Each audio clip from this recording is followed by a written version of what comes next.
Welcome to the Pop Cult Podcast. Here are your hosts Ariana and Seth. This is the Pop Cult Podcast. I'm Seth. I'm Ariana. And after a week off due to some allergies, we are back with an episode.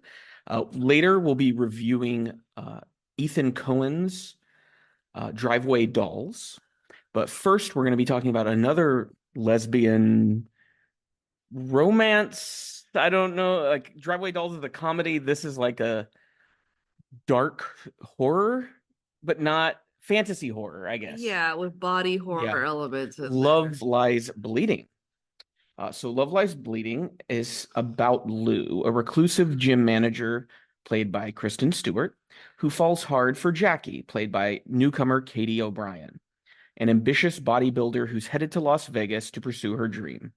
Their love soon leads to violence as they get pulled deep into the web of Lou's criminal family, led by her father, Lou Sr., played by Ed Harris. So, Ariana, what were your initial thoughts after watching Love Lies Bleeding? I thought it was a movie that was well done. Beautiful colors in it. It was completely different from the prior movie that we'd watched from this director, which was Rose Glass had previously directed Saint Maud. Yes. And it was a different color palette, a different rhythm. The one way I thought to describe it was Lisa Frank on acid. Yep, that's the best way to look at it. Did you find that the core love story of the movie, which is kind of what everything hinges on, didn't really feel tangible? You didn't really feel it. I think what we're clinging on is a desire for each other. It's a very shallow relationship. Yeah, we can't say that is exclusively love. It is that moment of like obsession with each other, towards each other's bodies, of how much you can push each other, of like, which just felt very surface level. Yeah. And I don't know if I necessarily think that worked for the kind of story they were trying to tell and the things that they were willing to do. Yeah. That to me implies like a much more passionate love with more depth to it. And so, yeah, it's one of those where I walked away from it definitely not disliking it, but thinking about that aspect a little more. You're right, visually stunning. Every time there is sort of a wide shot of a location or a landscape, it feels dreamlike. Yes. It feels like there's fantasy there, but it also feels kind of grounded. It's set in the late 1980s, but it kind of feels like aspects of it do feel real, but then aspects of it feel very exaggerated and otherworldly. Yes. And there's a great sense of dread that I think builds from the beginning. That's, I think, I think Rose Glass, because if you think about Saint Maud, it also had that. She's great at building dread. Yes. Because the opening of the movie, where it shows this chasm in the middle of the desert, which at that point we don't have any context for, immediately you're uneasy. You don't know what this is about, why this location is important, but you are like, yeah, I don't think it's good. I think whatever this is bad. Yeah, like it's you very can't bad. really see the bottom of it, but you know it goes in deep, and then it looks like the a color, pit to hell. Yeah. And then we cue over to Kristen Stewart as like this reclusive like gym manager who has her like hand deep into a toilet. Like, yeah, it's a very grimy, dirty movie. Yeah. And I think it's sort of like we're supposed to feel this sense of like isolation from Lou's part, right? She has become comfortable in her surroundings. She is not trying to expand what she already knows, but she keeps everybody within arm's length until she meets Jackie, who we can't say is completely the opposite, but at the least, like, visually she's different from Kristen Stewart, like Lou's character. Her hair, the way she presents herself, she's much more charismatic. She feels like she's from more of a suburban environment. Yes. And Lou has definitely been raised on like the fringes of society. Yeah. And you're talking about hair. There's sort of a battle of the mullets in this movie. We meet Lou, who has a decent mullet. Then we meet her brother-in-law, JJ, played by Dave Franco, who has an even more elaborate mullet. And then when we meet Ed, Lou Senior Ed Harris, he has like a mega mullet. He's got the daddy Super mullet. Saiyan mullet is Yeah. what it is. Yeah. I think the feel of the movie is where it nails things best. We talk about dread, and in the parts where it's not evoking a sense of dread, I kind of thought to describe it as it's the feeling of being awake for too many hours, Yes. where night has ended and it's dawn, and you are just like your brain is zapped, like you're tweaking.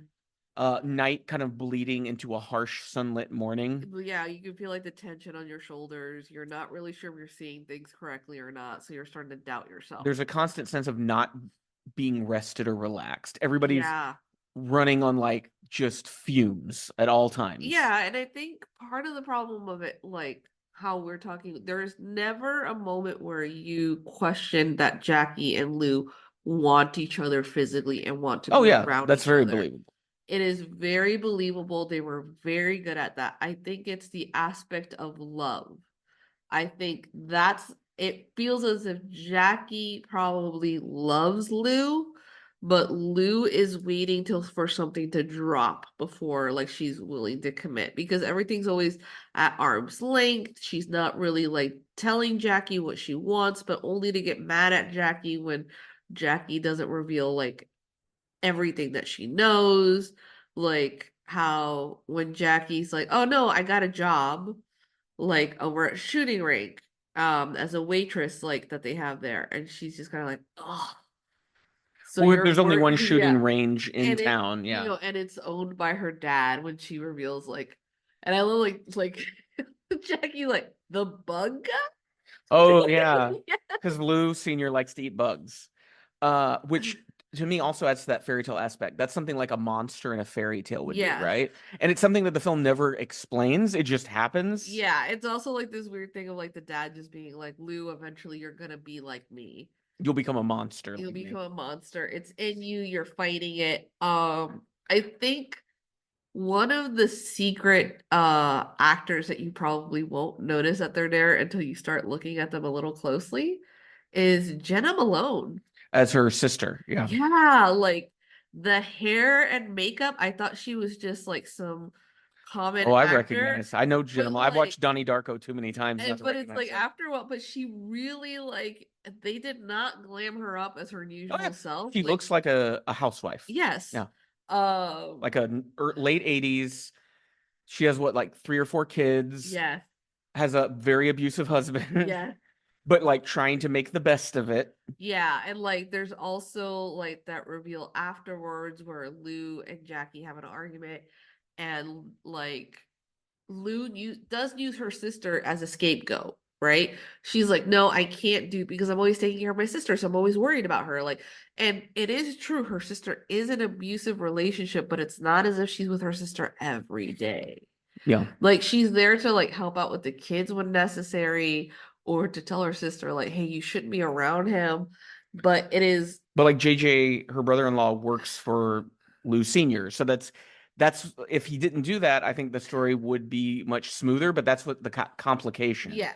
of Lou Senior wants JJ around because JJ knows too much shit. Yeah. And he's not going to get in between that. So it also makes Lou Senior an even more monstrous figure because he completely looks the other way when his daughter gets the shit beat out of her. Yes. Which is, he's horrible. He's just a Yeah. horrible person. I think the film captures, because it is neo-noir, and it captures those elements perfectly because we have characters that are digging their hole deeper as they're trying to fix their problems. Yes. And I think the script does a great job of escalating. So we start with one problem, but because we handle that problem so poorly, that balloons into this other new problem. And now we got to take care of that. But the previous problem still hasn't fully been dealt with. Yeah. And so that plotting piece is really good. I think it reminded me a bit of David Cronenberg's work a little bit. Some of the things that aren't necessarily as outlandish, but more just that sense of there was such a grotesqueness to the world where it felt like it was almost kind of apocalyptic in some moments. Yeah, it felt like a gross version of a like Pee-wee's Big Adventure. Yeah, I could see that. Yeah. Yeah. Like a dark Tim Burton movie.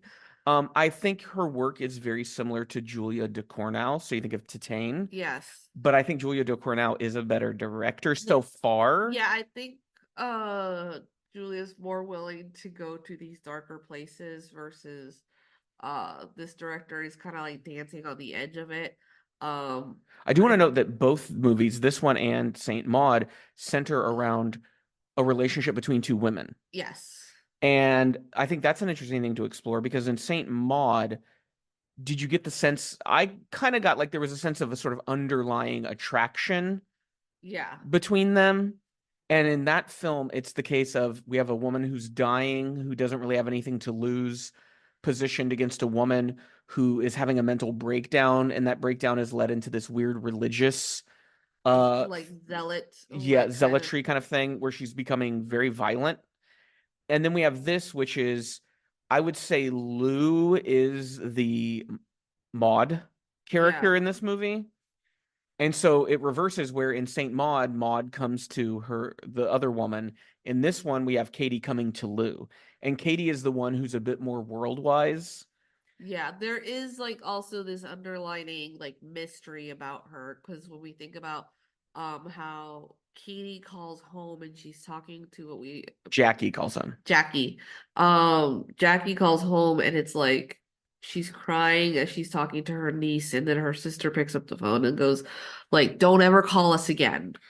Yeah, I think it's because Jackie is gay, because Jackie is a bodybuilder. Yeah. And this is the late 1980s, and it's clear she came from probably a more conservative suburban background. Yeah, she's an oddity. Yeah, she's an oddity. She talks about like having raised in a farm and how she's going to go to Las Vegas.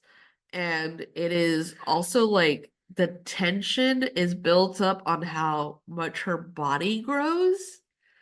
Like you feel, I was just like every time they would just show like her muscles were bulging, like hulking up, you would feel like, oh shit, something's gonna go down. Lou, starts giving her anabolic steroids because the dudes that come to the gym Lou runs buy them in bulk. Yeah. So Lou is able to steal some off the top.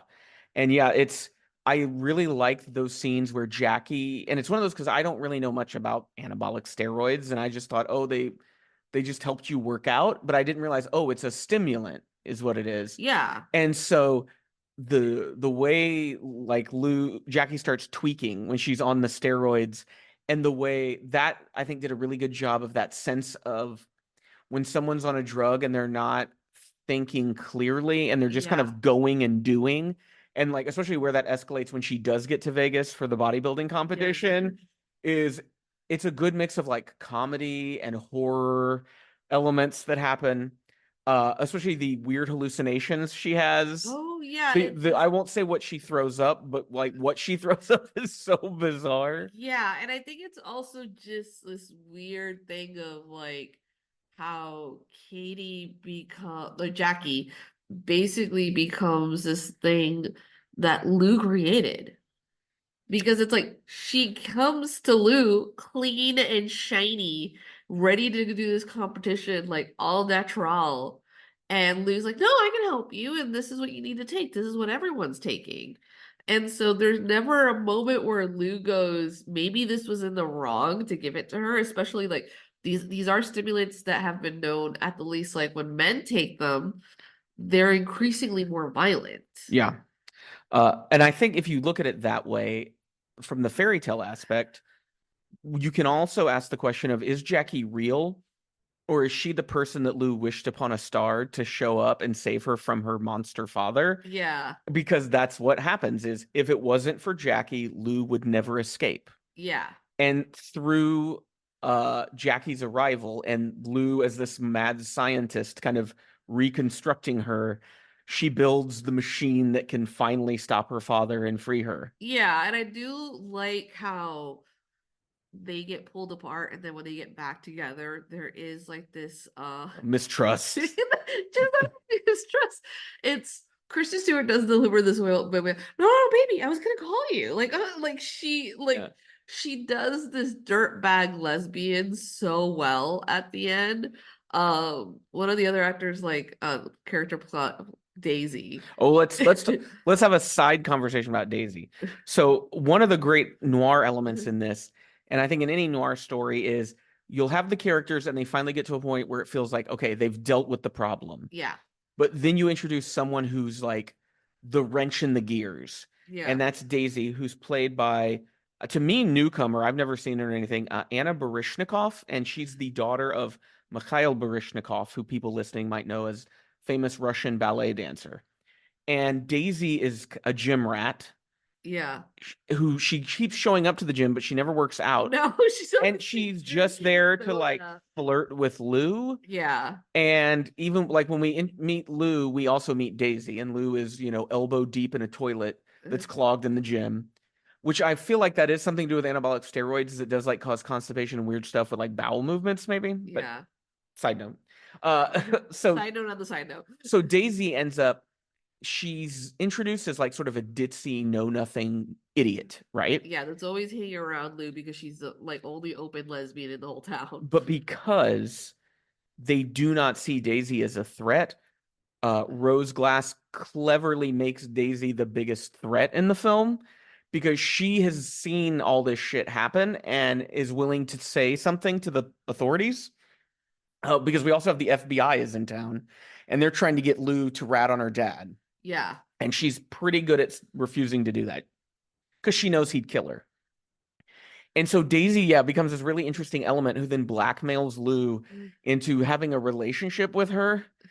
And I won't say what happens, but I do think Daisy's last scene in the movie was like a fantastic last scene. It's very good. Talking about the performances in the film, Kristen Stewart is the central performance of the movie. Yeah. And I can't necessarily say I've been a huge fan of Kristen Stewart. I don't dislike her the way there's some people that just, if she shows up in any movie, they hate it. She has a particular style of acting that I don't know if I fully connect with or understand what she's doing. Like, for example, in that film where she plays Princess D. Princess D? Diane. Princess Di? D-Die, whatever. I did not like her in that film. I didn't like that film, really. Yeah, and I know it's supposed to be like all about the mood, even though it's like apparently really tied to like a Christmas dinner that happened with like the royal family. The royal family. But it's hard for me sometimes to think of her as believable with the little that I've watched of Twilight, with the way she holds her mouth. Well, I mean, let's think outside of Twilight. We've seen her in Olivier Assayas, I think his name, Personal Shopper. Yeah. I think you fell asleep during Crimes of the Future, but I watched it and she's in it. That's the first role where I was really like, oh, she's actually doing something interesting here because she's playing a weird Cronenberg kind of character. But you are right. There's a way of delivering her lines, and it's one of those where it's clearly an affectation that she thinks about. And we see it similarly. Like if you go back to Elia Kazan movies, you find people like James Dean in East of Eden has a very like particular way of talking. Marlon Brando has a very particular way. Pacino. That's so great actors do have a certain, not all great actors, but certain actors do have this sort of style where you expect it from them. Yes.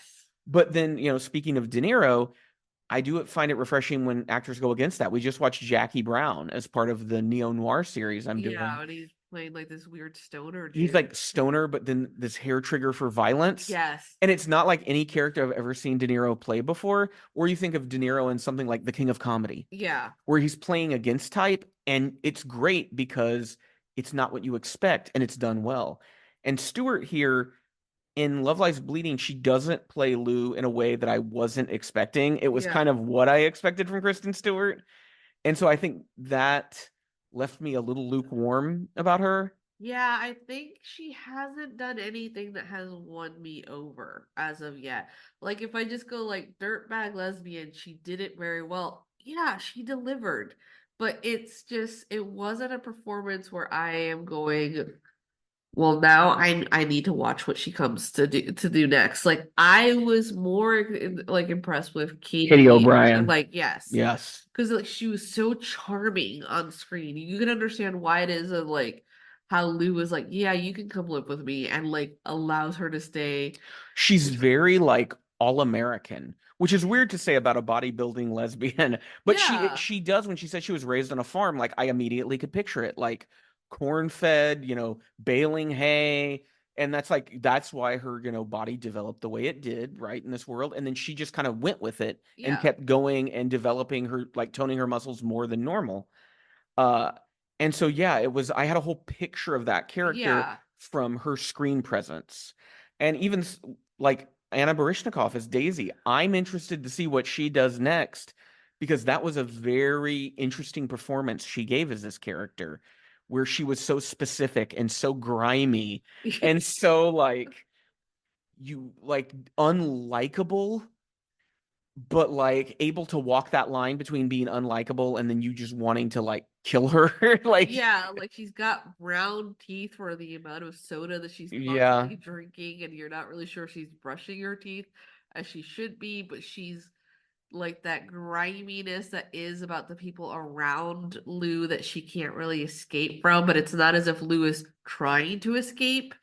It's just, a surprise. Like, of course she would meet like Jackie the way she did. The only way she would have met Jackie was if Jackie was going to go to the fucking gym. Right? There's no other way that this woman was gonna meet another woman yes. like of that caliber unless like she fucking showed up. I think for me, I like how unpredictably the film unfolded. It Yeah. really is a movie where I did not know where we were going next or what was going to happen. I will say that as much as I enjoyed that, I never felt like I had the kind of emotional investment I had wanted going in. It lacked a bit of cohesion to make me feel the depth of the dread in certain actions. Sometimes it really got horrific, and then sometimes it felt silly. And I wished it had just been fine-tuned just a little bit more. Once again, not bad, not a bad movie at all. But I would say at the end of the movie, when the end credits rolled, I did feel colder than I expected I would. The plot kind of played out uh just like sort of quicksand that the characters were sinking into. And it was a very plotty movie, is the way I would put it. Yeah, I think there wasn't really a moment to breathe for us to Yeah. understand beyond their sexual and physical chemistry. Why is it that Lou and Jackie end up together?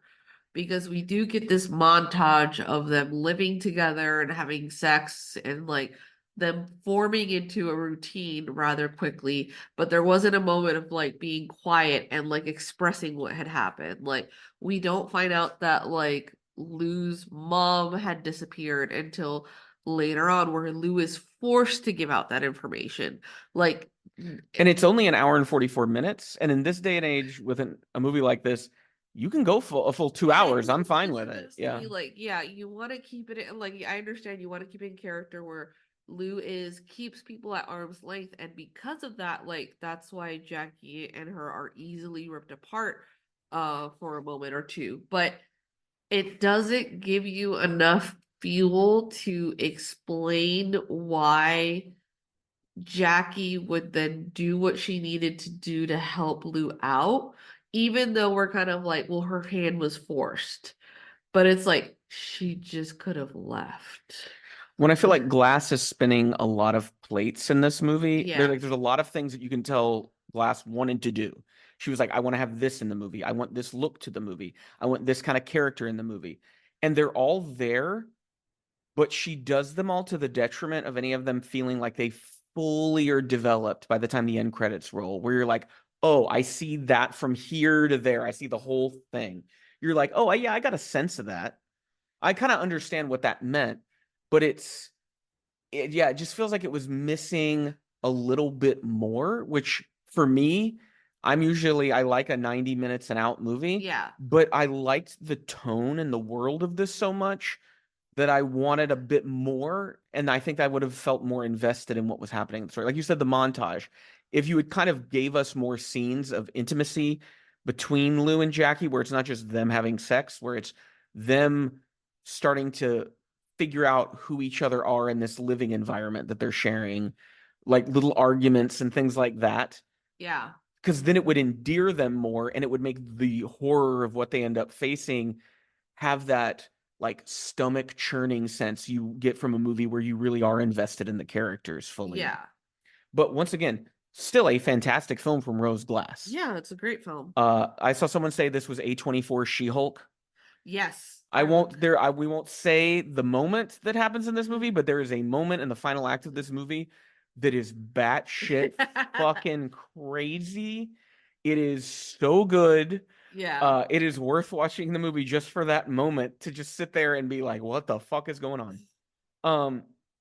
But yeah, it's, even though there are places that I see as weak spots, I'm still excited to see what Rose Glass does. Because if we went from Saint Maud to Love Lies Bleeding, I'm interested to know what's the next one. Where Yeah, we it go next. feels like a stylized horror film at times, which kind of like reminds me of the film Mandy. Yeah. There's like, and I think These would make a great double feature. yeah, Yeah. and it feels like the type of film that if we're gonna go like back in the day and be like, oh, you caught it on cable TV around midnight when you were not supposed to be awake, and then You didn't like, even see the beginning. It's like and a third of the way in, and you're like, what's going on? becomes to start to feel like a fever dream. Yes. Especially with the color palettes, the stills that they would Well, have. you're talking about Mandy. I was thinking of Panos Cosmatos' first film, Beyond the Black Rainbow. And there's Yeah. that shot near the end of that movie where we've escaped the mental institution. And it's clearly like a matte painting of a suburban neighborhood. Yeah. But that stylistic choice helps me get in the period of the film where I go, oh yeah, like movies from the 80s would do these matte paintings because they didn't have the exact background where they were filming this. And the same thing here when we have these background shots that are very stylized with like this incredible sort of pink purple starscape in the sky. Yeah. It had that feeling and it made me feel like, oh yeah, this is the 80s. Yeah, and I think it probably would have benefited the film of like, let Jackie still be Jackie, but maybe Lou be quieter. Yeah. Less of her talking for it to be okay for why her life is a little bit more mysterious. But still, it was a great film. Like, it Yeah. still had so much potential, and it's exciting to see what this director does next.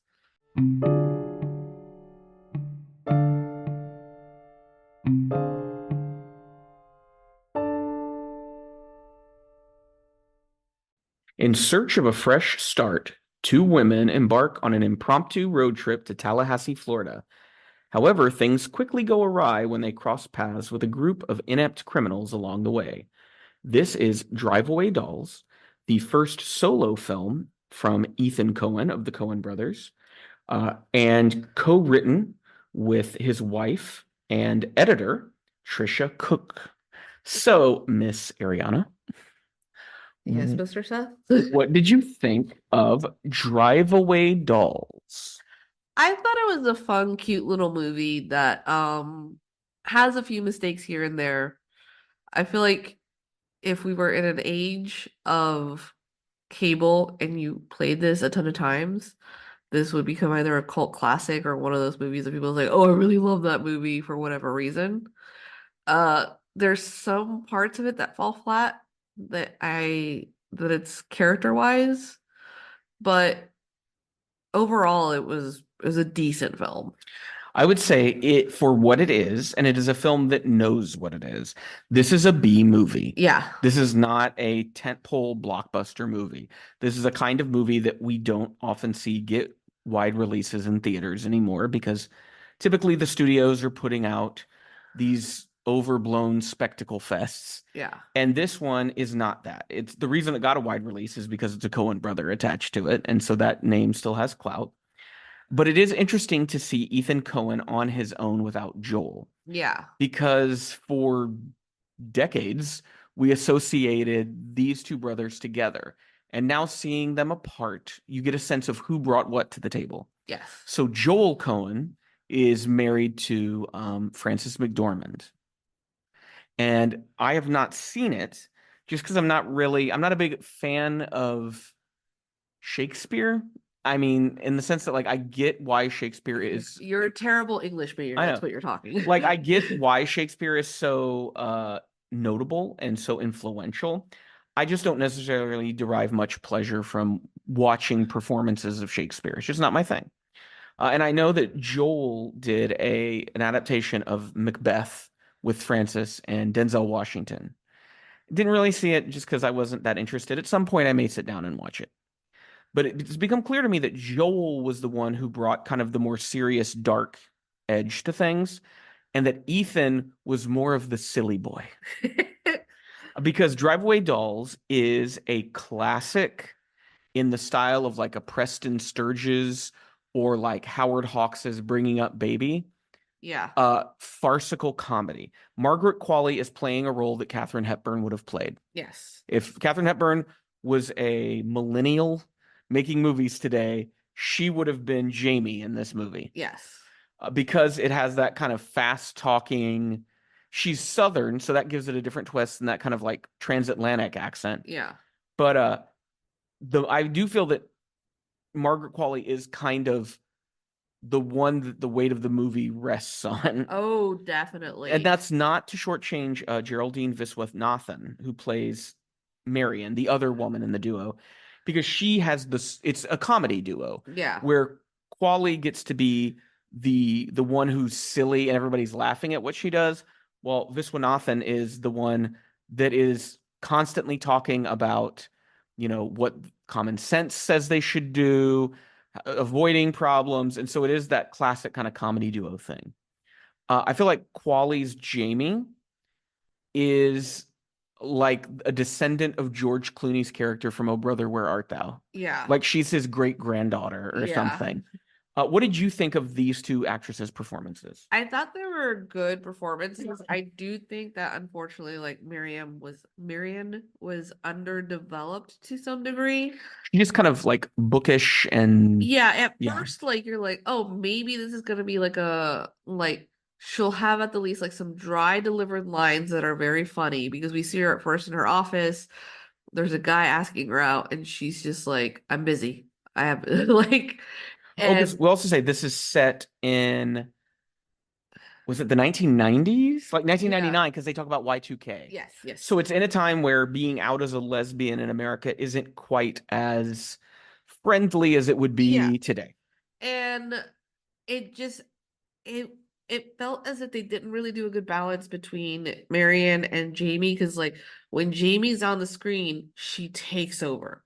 Well, the writing is all for her. Yeah. And so you kind of are left being like, so why is Marion here? Well, and that's where it's like, oh, well, we need a love story. And so Jamie's love story is going to be with Marion. And it's about her getting Marion to loosen up, which is kind of the B movie aspect because it's a plot that doesn't really throw too many surprises at you. There's some surprises, which we'll talk about in a minute. But in terms of their relationship, very standard movie kind of relationship. Yeah, and then another character that's not really one of the main characters, which is Sookie. Played by Beanie Feldstein. Which felt like a character that John Goodman would have played. Yeah, I actually can see that. Yeah. Yeah, like just being a point where you're kind of like, you're kind of an asshole, but you're very good at certain things and you're dumb in other stuff. Well, she's even more of, it's funny that we're calling them straight men when it's a movie about lesbians, but she's playing it even more straight than Viswanathan, I think. Yeah. Like, to the point that I kind of felt like Sookie was a poorly written character, maybe, or an underwritten character. Like, she was only great at the end. Yeah. And it was and like the thing is, like, it's this weird thing, like, you want to dislike her because she used to be Jamie's main girlfriend, who Jamie is constantly cheating on, like in their own apartment. I did like the breakdown when she's like, take the fucking dog. that felt like a classic kind of Coen, because I feel like that also showed me that Ethan Coen was probably the one who did more of the dialogue writing, the banter. Yeah. So if you think of a movie like The Hudsucker Proxy, yeah, I have a feeling Ethan Coen was all over the dialogue in that like, script. The one like that character, the character comes from. From The Big Lebowski. Like that, obviously. Yeah. That was his probably like main like dialogue writing. But you do see where Joel was necessary, because he would kind of bring us back to the story, bring us back to the heaviness of some of the themes that we're dealing with, because Driveway Dolls is a cotton candy movie. There is nothing Yeah, heavy I about think it at it's all. also this thing of it, I feels like the other brother also trusts the actors more, being like, okay, certain scenes in The Big Lebowski, I remember they said they were kind of improvised to just be like, hey, let them bounce off each other just to see what happens. This felt more straight-laced to the point that it's going to be like, we're going to have some surprise stuff in the middle. The one thing I did really like about this movie, but it's because, as always, high on marijuana while watching the film, were little cutscenes with all the colors. The transitions, I was going to talk about that. So the first thing I would say those reminded me of, they're different, but of P.T. Anderson's color experiments in Punch Drunk Love. Yes. Where we would move from one scene and we'd kind of have these like swatches and this kind of odd John Bryan composed music. Here, it is psychedelic. And it actually does have a plot element. Yes, there is a because there's a connection. MacGuffin in the movie of there's a suitcase with something in it, and that's the thing everybody wants. And that's the sort of the spark that gets the engine going here, is who's going to end up with the suitcase. And I loved how long those sequences were, Yeah. where in a normal person's movie, they wouldn't even be in there. But in this movie, it's like they go on for a while, and I was impressed with that. Just at the sort of guts to do that, the audacity to just put that in the middle of a movie. Lot of times you'd probably, if it was from anyone else's hand, I'd be like, ooh, you didn't reach the movie mark, so you wanted to extend it as much as possible. This I was okay with. Then when the explanation came in, I was kind of like, Yeah. that's kind of silly and dumb. I did find the reveal at the end of what was in the suitcase and where it came from, and why Matt Damon's character, Senator Chanel, wants it. And it was oddly Was like, anticlimactic really? despite Yeah. the scene the words revealed. I mean, and it's what we'll talk about. This is an extremely sex positive movie. This might be about one of the most sex positive movies I've ever seen come out of Yeah, Hollywood. and like the funny thing is, And like lesbian sex we positive. watched Love Lies Bleeding, then we watched this film, and Love Lies Bleeding has some like racy scenes, and I think this one had even more, I don't want to say extreme, but more explicit and also lesbian kind of, like, sex. silly. Yes, and I think that's how they got it to work, was they were able to be so explicit because there was the undertone of humor and Yes. everything. And like I said, it's a movie where there are characters having sex constantly in this Yeah. movie, and it is celebrating it. Yeah. And that's something I don't think you see in a lot of Hollywood films. Typically, sex is associated with like trauma in a lot of movies where people are being sexually assaulted. If we do have sex, it's sort of off camera, or it's always like man woman. It's a heterosexual straight sort of thing. No, this was straight up just for the ladies. This was a lesbo fest, my friends. And it is, when I think about it, it's a movie where I've seen people complain and say that it didn't make them laugh. They say they didn't laugh once and they didn't think it was funny. And there's a part of me that I understand where they're coming from. Yeah. I laughed in the movie Yeah. several times. What do you think about that criticism of it? I think it's just sometimes a movie is supposed to just be silly. It doesn't have to have laugh out loud moments, but how did he feel at the end of the film would probably be the important thing. I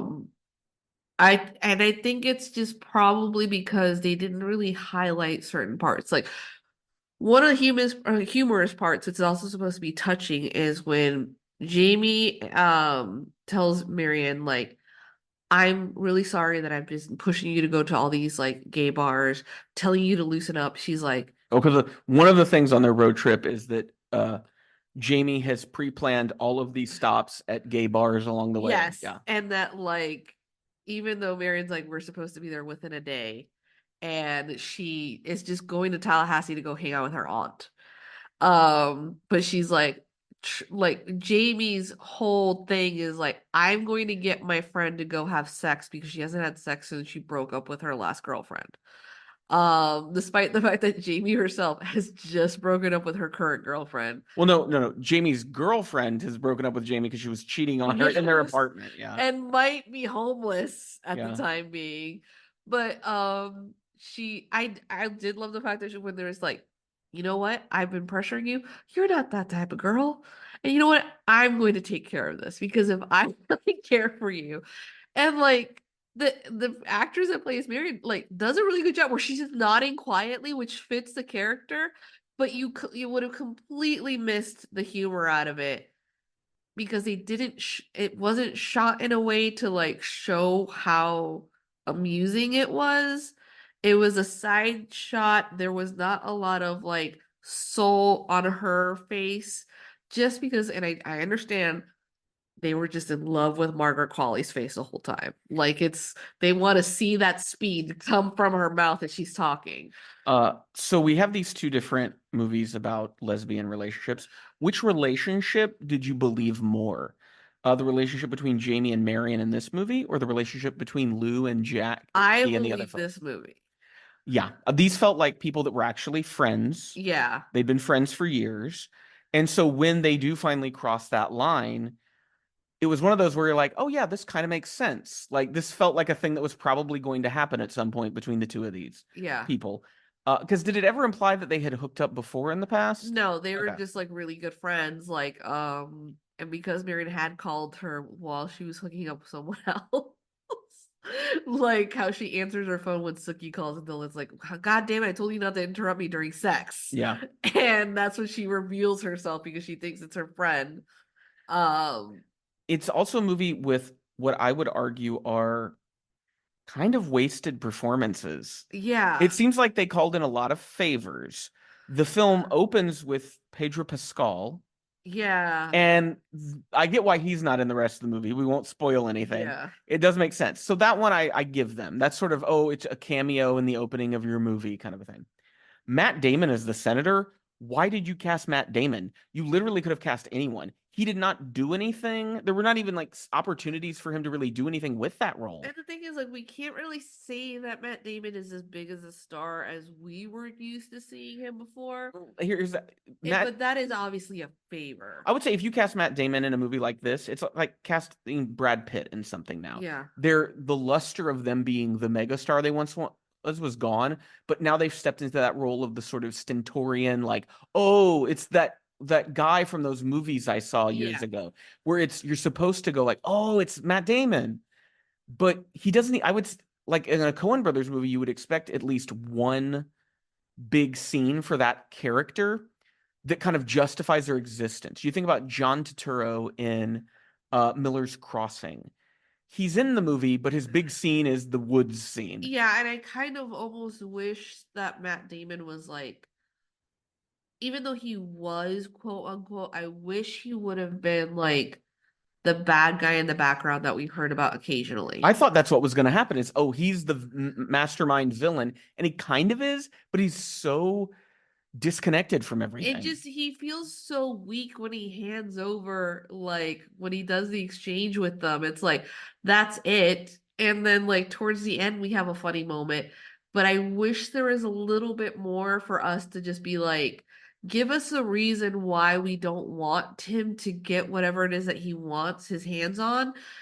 And to boo and hiss, because the only one moment is like they cross state lines and they see his face and they're like, oh, fuck him, he's a homophobe.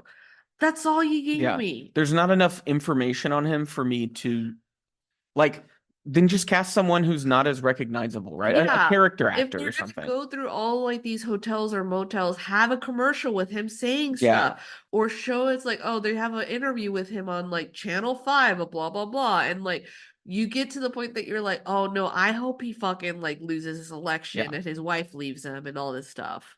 Other what I would argue are wasted performances, Coleman Domingo, who I think is a really good actor. I think of something like Zola. Yeah. Where he is such a great villain in that movie. And in this movie, he's supposed to be a villain, but he doesn't have enough screen time. No, he doesn't feel menacing. He doesn't feel like he's under threat either because he's supposed to be going under a boss. He's just kind of like, okay, whatever, here's what we have to do. Yeah, and that once again, that's an actor where if you're going to have him in your movie and he's going to play a villain, I know he can terrify me. And the fact that when your movie ends, I'm not scared of him. It's like, oh, okay. And then you had Bill Camp, great character actor, is in The Leftovers, Yeah. lots of stuff, who plays Curly, who is a recurring character. And my question is, who will remember Curly? Because does that not get resolved? I feel like that didn't get resolved in the No, movie. because what it was is like Suki Maybe like there's like an end credit yeah, scene we didn't no, see or no, it's something. supposed to be like Suki goes over to because they're like, oh, we have a big hit for you. So Suki goes over and like she could have saved him or something, but then she like is too impatient to Well, actually she see. doesn't go in the car rental building. She Yeah. just shines her flashlight in it because he's been knocked behind out and he's like unconscious. Not And he's conscious but injured behind the counter. She can't see him. yeah. I think it's just it kind of reminds me like was it like Burn After Reading? Is that one of their films? Yeah. Like I just wish that the structure had been a little bit tighter, but I think it's also hard because it's just like it's a production that he's done without his brother. He's doing it now with his wife. There's just going to be a different feel about it, and that's just like it's not going to be as sharp, but that I'm expecting sharp. Yeah, and I think what happens is we come in with an expectation because we see a Cohen name on it. But part of watching the movie and appreciating what's good about it is understanding we're not watching a Cohen brothers movie. We're watching a movie made by one of the Cohen brothers. Yes. And it's can't be the same as that. So for Ethan, it's not fully like starting over, but he is taking quite a few paces back because now the places where Joel would kind of step in and fill those out, it's not there. And this movie only clocks in at an hour and 24 minutes. So it is a short movie. Yeah. And I think it could have benefited from more. I have a feeling there is stuff on the cutting room floor, and maybe it was just very bad. And they cut it out because they knew it would make the movie not as funny, especially that kind of a length always indicates to me that we might be dealing with a movie that went through some harsh cutting in the Yeah. editing room.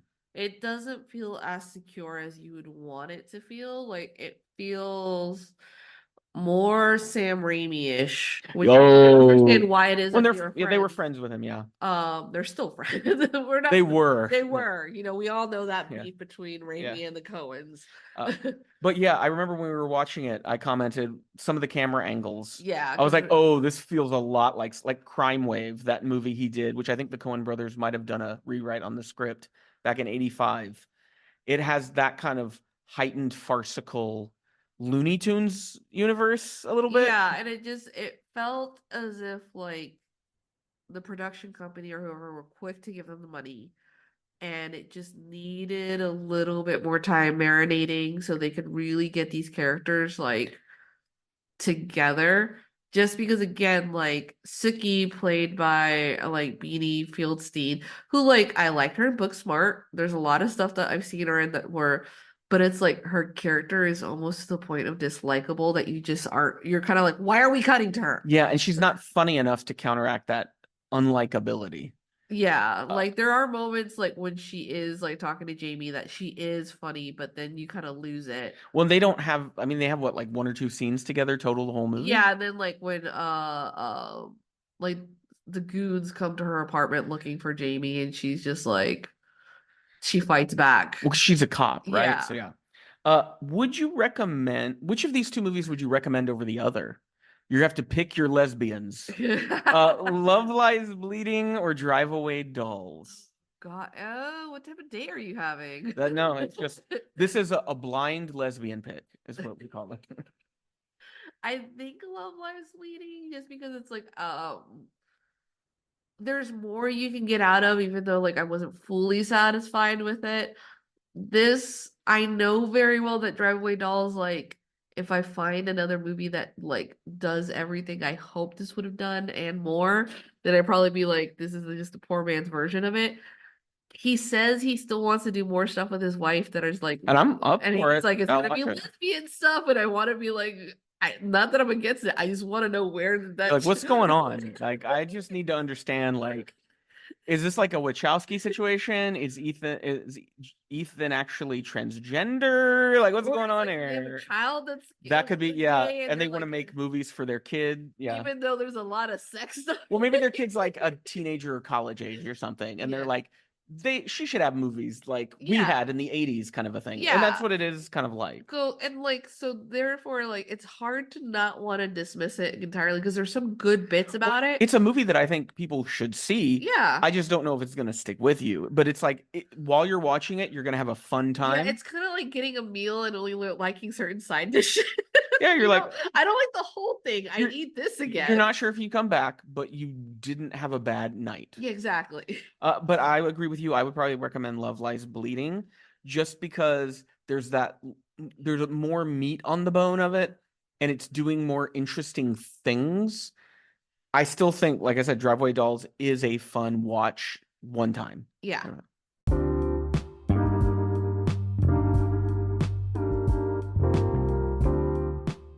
Well, we hope you enjoyed this episode of the Pop Cult Podcast. Make sure to check out our show notes for links to anything we might have mentioned in our episode, including a link to our website, popcult.blog.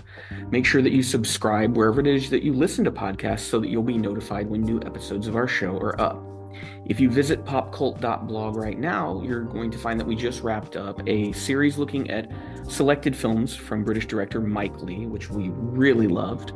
And starting tomorrow, which will be the 15th of April, we will spend the rest of the month on a series focused on neo-noir films. Our first week will have us looking at Bernardo Bertolucci's The Conformist, William Friedkin's The French Connection, and Robert Zemeckis' Who Framed Roger Rabbit. 3 very different takes on film noir. If you enjoy what we do here on the podcast and over on popcult.blog, we'd encourage you to support us on Patreon. We have lots of different tiers for you to pick from depending on how much you're able to spend per month, and anything is always appreciated. I want to thank our current patrons, Becca and Matt, who donate at the writer's room level. When you donate at that level, you get to pick a movie every month for me to watch and review. You can include your own thoughts with that movie if you want. No matter what level of Patreon you join us at, you will get access to patron-exclusive podcast series, little mini-series we like to do. We've done some tabletop role-playing. We've done some comparisons to Siskel and Ebert's movie reviews. We've got some more ideas coming down the pipeline very soon. On our next week's episode of the Pop Cult Podcast, we are going to be having an A24 new release double feature. We're going to be watching and reviewing the films Civil War and Problemista. Well, until next time, you keep listening, we'll keep watching.